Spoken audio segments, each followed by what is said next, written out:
The status of Kartarpur corridor, is it open or not? You can. I think you're all aware of the situation along the entire India-Pakistan border and the areas around the line of control. In view of the existing security scenario, the services of the Kartarpur Sahib corridor have been suspended till further directions. We'll update you as and when there is a change in the situation. You have a question here, Rishabh? So, good evening, Rishabh from Times Now. So, you spoke about religious places being hit in Jammu. There's another religious place which is Carmelite Nun church that has been hit. What do you have to say about it? If you can explain that. Yeah, actually, we do have some information about this extremely regrettable and condemnable incident.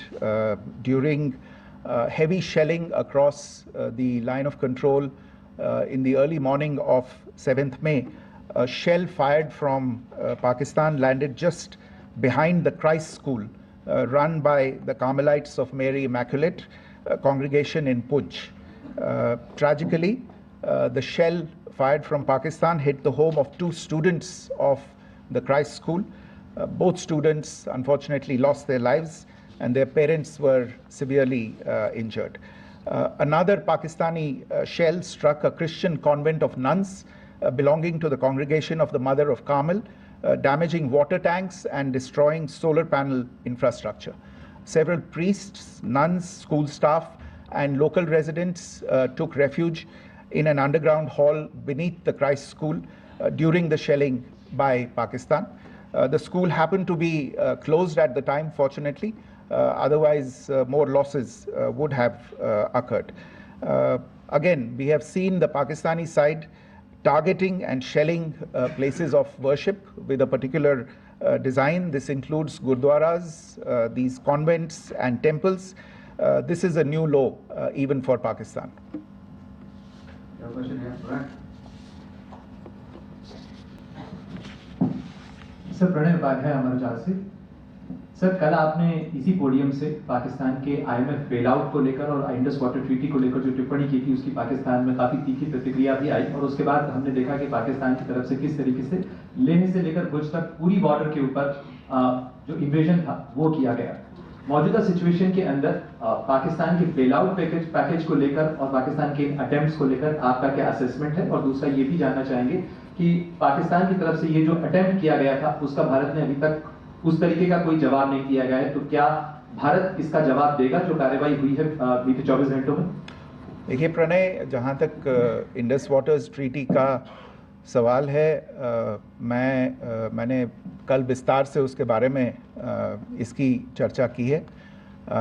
Indus waters treaty is in abeyance and as such I have nothing further to add to the decision that was announced by the Cabinet Committee on Security. जहाँ तक IMF bailout का सवाल है, आपको ज्ञान होगा कि IMF की आज मीटिंग हो रही है. हम वहाँ पे अपना पक्ष रखेंगे और जो हमारा मत है इन चीज़ों को लेके वहाँ पे साझा करेंगे दूसरे मेंबर्स के साथ. ये बोर्ड पे निर्भर है कि वहाँ पे क्या निर्णय होता है. और जहाँ तक जो कार्रवाई हुई है उसका जवाब देने का जो आपने जो प्रश्न उठाया है, जो आज ब्रीफिंग हुई है, जो आपको सूचना मिली है, मैंने भी कहा है कि जो आज सवेरे तड़के सवेरे जो गतिविधियाँ हुई, भारत ने उनका एक जिम्मेदाराना पूर्ण तरीके से और एक पर्याप्त तरीके से उसका जवाब दे दिया है. सिद्धांत. Hi sir, Siddhant from Beyond. Sir, the External Affairs Minister has spoken to many of his counterparts around the world. Yesterday he spoke to the US Secretary of State Marco Rubio. So what were the key areas of conversations during that call? Yes, the minister had a conversation with the US Secretary of State. As you can imagine, the focus of discussions was the terrorist attack in Pahalgam and the response that India mounted after that on the 7th of May. The Secretary of State shared his thoughts on these developments with the minister. The minister deeply appreciated the US's commitment to work with India in the fight against terrorism, and he also underlined the targeted measures that India had taken in connection with Op Sindoor. The minister also underlined that India would firmly counter any attempts at escalation from there. But in follow-up to that, as you are aware, there have been a number of other conversations. The minister had a conversation with the UK Foreign Secretary, David Lammy, today. There too, the discussion centered around countering terrorism, for which there must be zero tolerance. And I understand just a short while ago, the External Affairs Minister has also spoken to the Foreign Minister of Norway, Espen Barth Eide, which was also focused on recent developments stemming from the terrorist act in Pahalgam. One last question, Sudhir. Sir, once again, thank you for doing this. Shuri from Bloomberg. Once again, India had struck Bahawalpur the other day, which is also connected with the murder of one of our journalists, Daniel Pearl. If you could give us an understanding of what exactly are the reports that you're getting. You're right. Bahawalpur is the headquarters of the Jaish-e-Mohammed terrorist group that is proscribed by the United Nations. Its leader, Maulana Masood Azhar, is a proscribed individual. It is you brought up the connection with the tragic death or killing of Daniel Pearl of the Wall Street Journal.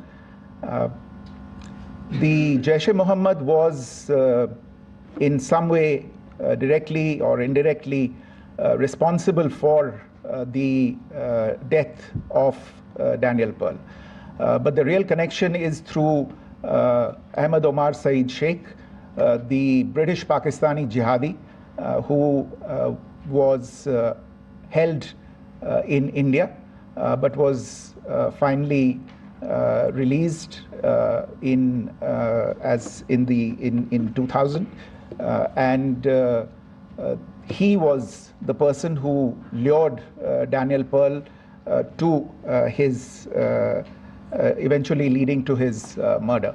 So these are all obviously connected figures, connected individuals, connected institutions, and the attack on Bahawalpur, on that facility of the Jaish-e-Mohammed in Bahawalpur is, I would imagine, a fitting part of this unfortunate incident. Thank you all.